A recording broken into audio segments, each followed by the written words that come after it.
Bem, a questão número 5 fala o seguinte: para fabricar um dispositivo condutor de eletricidade, uma empresa dispõe de materiais apresentados na tabela abaixo. Então, carbono, enxofre, arsênio e ferro. Sabe-se que a quantidade elétrica de um sólido depende do tipo de ligação interatômica existente em sua estrutura. Nos átomos que realizam ligação metálica, os elétrons livres são responsáveis por essa propriedade. Assim, o material mais eficiente para a fabricação do dispositivo é representado pelo seguinte número. Pessoal, entre os 4 elementos apresentados, apenas o ferro é metal, portanto, é o único que vai conduzir corrente elétrica no estado sólido. Então, para esse exercício número 5, só existe uma resposta possível, que é a resposta D. Exercício número 6. A temperatura de fusão de compostos iônicos está relacionada à energia reticular, ou seja, a intensidade de atração entre cátions e ânions na estrutura do retículo cristalino iônico. A força de atração entre as cargas elétricas opostas depende do produto das cargas e a distância entre elas. De modo geral, quanto maior o produto entre os módulos das cargas elétricas, dos íons, e menores a distância entre os seus núcleos, maior a energia reticular.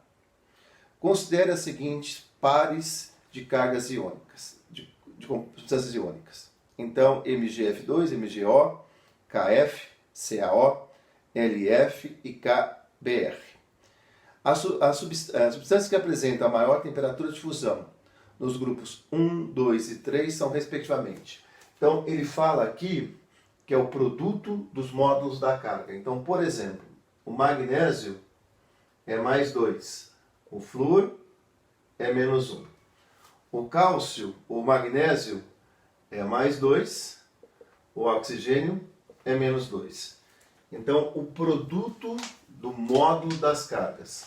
Então, aqui vai ser 2 vezes 1, tá? Lembrando que o módulo não tem sinal. E aqui vai ser 2 vezes 2. Bem, entre esses dois, aqui a gente já tem uma escolha. Aqui o módulo é maior. Vamos para o segundo item. Nós temos o potássio da família 1A, portanto, mais 1. O flúor da família 7A, menos 1. O cálcio da família 2A, mais 2. O oxigênio da família 6A, menos 2. Então, aqui a gente vai ter 1 menos 1, que vai dar 1. 2 vezes 2, que vai dar 4. Entre esses dois, a gente fica com esse aqui. Vamos agora ao próximo. Li mais, F menos, K mais, Br menos. Ok? Então, nós temos 1 vezes 1, 1. 1 vezes 1, 1. Aqui a gente não vai conseguir decidir a partir dessa afirmativa, mas nós temos uma outra afirmação no exercício que ele diz que quanto menor a distância entre os íons, maior é a carga a força do retículo cristalino. E a distância tem a ver com o tamanho. O átomo de flúor, tá? Ele tem 2 camadas. O bromo, ele tem 4 camadas, ou seja, o tamanho desse átomo é muito maior que o tamanho desse. Automaticamente, por ele ser menorzinho, a distância entre os átomos é menor. Então, o retículo cristalino dele passa a ter uma intensidade de forças atrativas maior.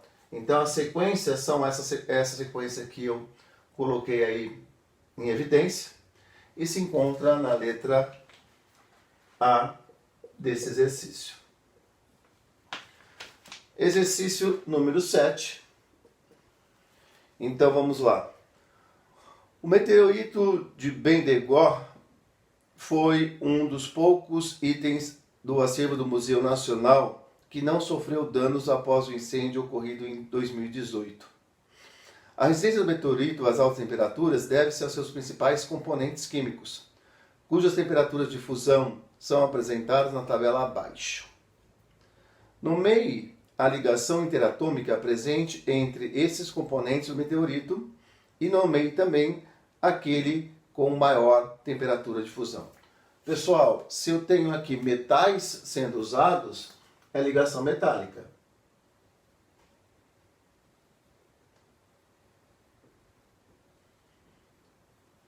Ok. Comparando aqui, o maior temperatura de fusão é 1538. E o elemento? Ferro. Em seguida, indica o símbolo do componente de maior massa atômica. No caso dessa massa atômica, vocês vão consultar a tabela periódica, tá bom? Ninguém precisa saber massa atômica de elemento nenhum, assim como precisa saber número atômico. Então, olhando a tabela periódica, o elemento com maior massa é o cobalto. Então, aqui é uma simples consulta à tabela periódica apresentada nessa prova. E, por último, ele quer saber o subnível de maior energia do átomo de níquel no seu estado fundamental. Então, de novo, consultando a tabela periódica, o níquel tem número atômico 28. Então, você vem distribuindo 1s2, 2s2, 2p6, 3s2, 3p6, 4s2, 3d8. Bem, o último subnível que nós chegamos aqui é o 3D. Então está aqui o subnível de maior energia do elemento níquel. Tá bom? E aí então estão as respostas para essa questão.